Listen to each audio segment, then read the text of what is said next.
Hello Mark, this is Tim, a sophomore.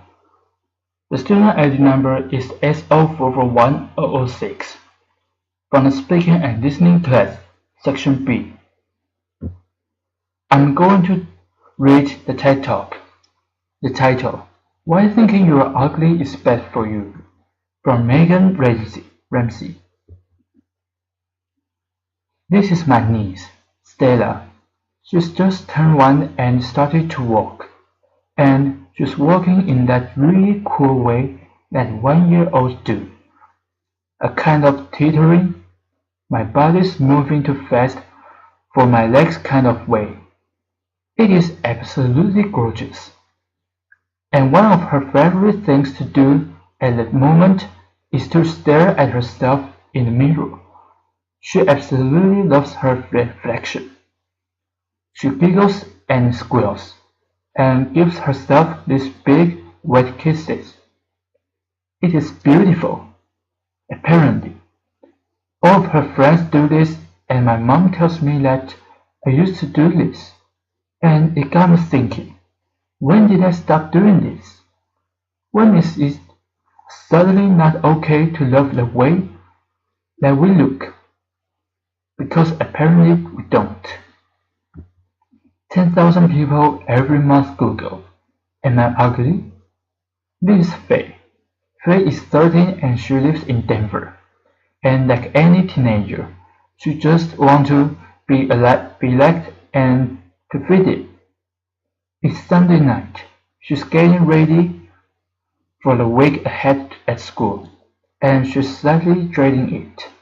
And she's a bit confused, because despite her mom telling her all the time that she's beautiful, every day at school, someone tells her that she's ugly. Because of the difference between what her mom tells her and what her friends at school, or her peers at school are telling her, she doesn't know who to believe. So she takes a video of herself, she posts it to YouTube, and she asks people to please leave a comment. Am I pretty or am I ugly? Well, so far, Faye has received over 13,000 comments. Some of them are so nasty, they don't bear thinking about. This is an average, healthy-looking teenage girl receiving this feedback at one of the most emotionally vulnerable times in her life. Thousands of people are posting videos like this, mostly teenage girls, reaching out in this way. But what's leading them to do this? Well, today's teenagers are really alone. They are under pressure to be online and available at all times, talking, messaging, linking, commenting, sharing, posting. It never ends. Never before have we been so connected, so continuously, so instantaneously, so young. And as one mom told me, it's like there's a party in their bedroom every night. There's simply no privacy, and the social pressures that go along with that are relentless. This always-on environment is training our kids to value themselves based on the number of likes they get and the types of comments that they receive. There's no separation between online and offline life. What's real or what isn't is really hard to tell the difference between, and it's also really hard to tell the difference between what's authentic and what's digitally manipulated. What's highlighted in someone's life versus what's normal in the context of everyday. And where are they looking for inspiration? Well, you can see the kinds of images that are covering the news feeds of girls today. Size zero models still dominate our catwalks. Ear brushing is now routine, and trends like the inspiration, side gap, bikini bridge, and piranha.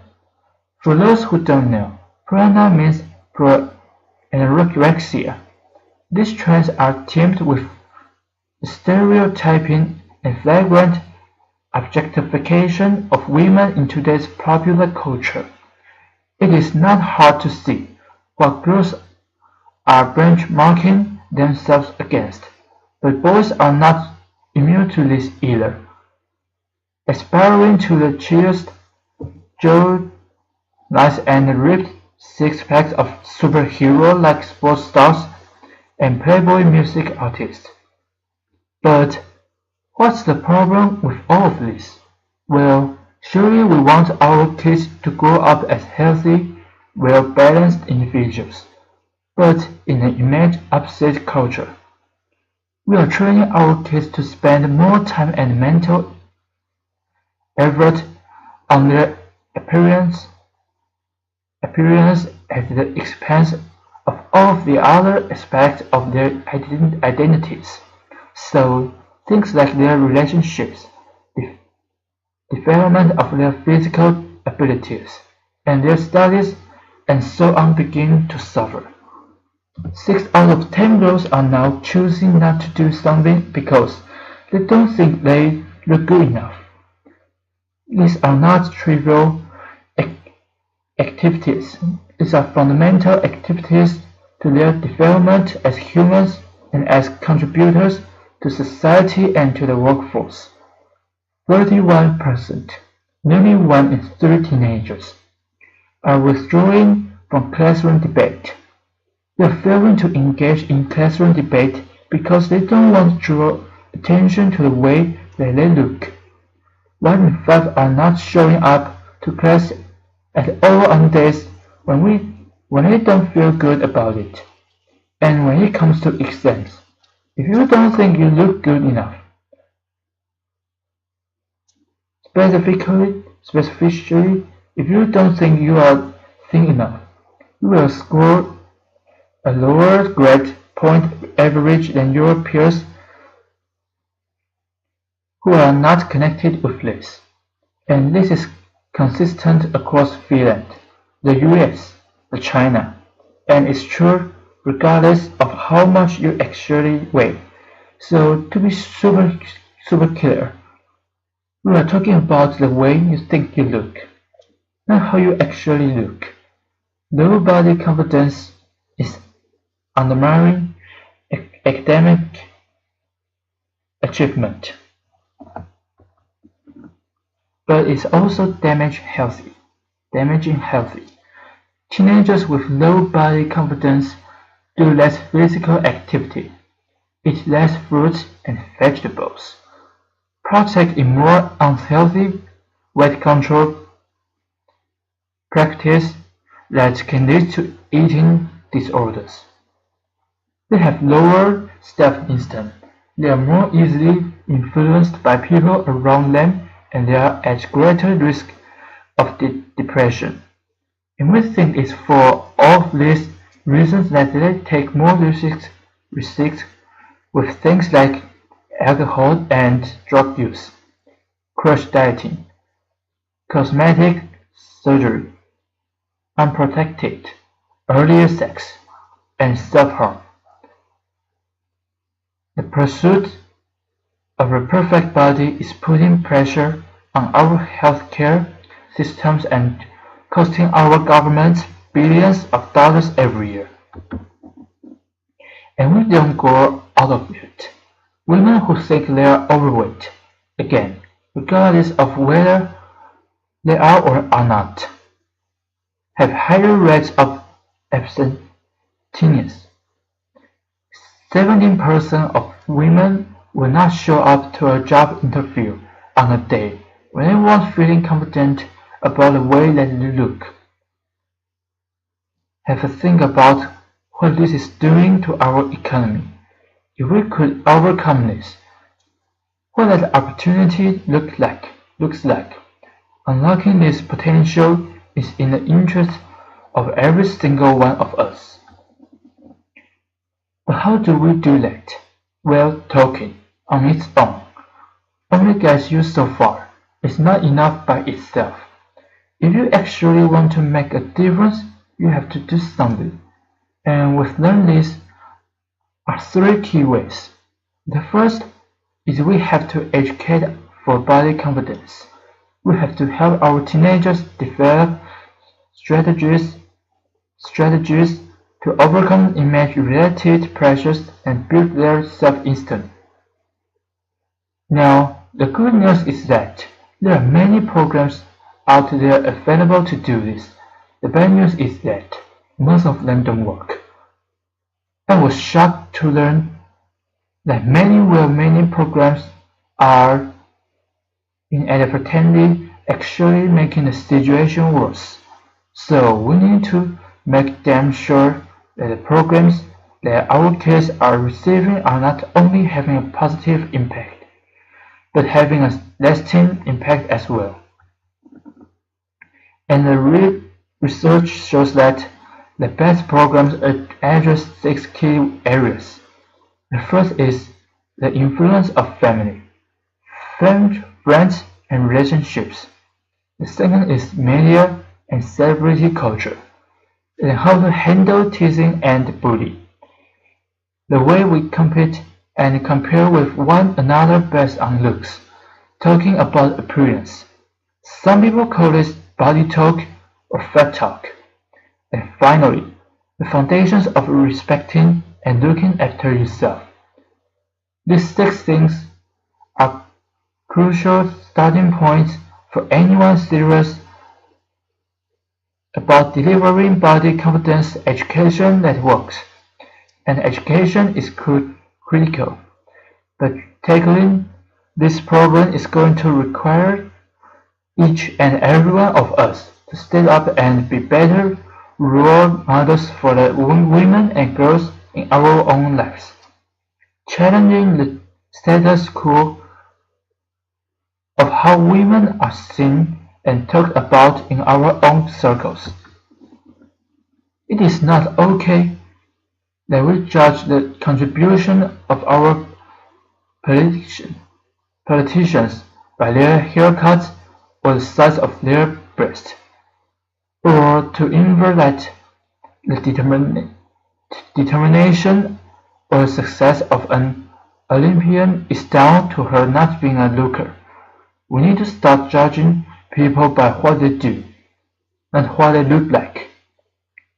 We can all start by taking responsibility for the types of pictures and comments that we post on our own social networks.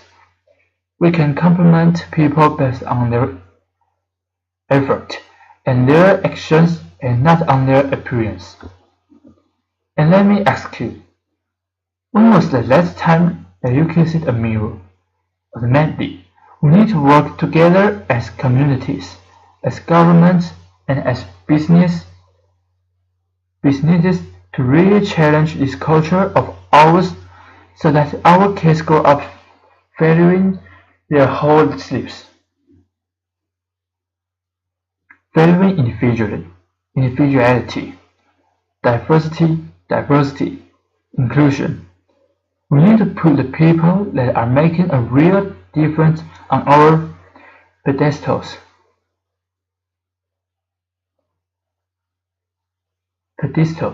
making a difference in the real world, giving them the airtime, because only then will we create a different world, a world where our kids are free to become the best versions of themselves, where the way they think they look never holds them back from being who they are or achieving what they want in life. Think about what this might mean for someone in your life. Who have you got in mind? Is it your wife, your sister, your daughter, your niece, your friend? It could just be the woman a couple of seats away from you away. What would it mean for her if she were freed from that voice of her inner critic, nagging her to have longer legs, thinner thighs, smaller stomach, shorter feet? What could it mean for her if we overcame this and unlocked her potential in that way. Right now, our culture's obsession with image is holding us all back. But let's show our kids the truth. Let's show them that the way you look is just one part of your identity, and that the truth is we love them for who they are and what they do and how they make us feel. Let's build self-esteem into our school curriculums. Let each and every one of us change the way we talk and compare ourselves to other people.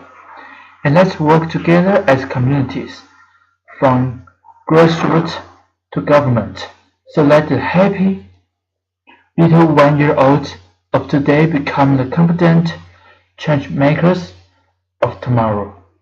Let's do this. A pause.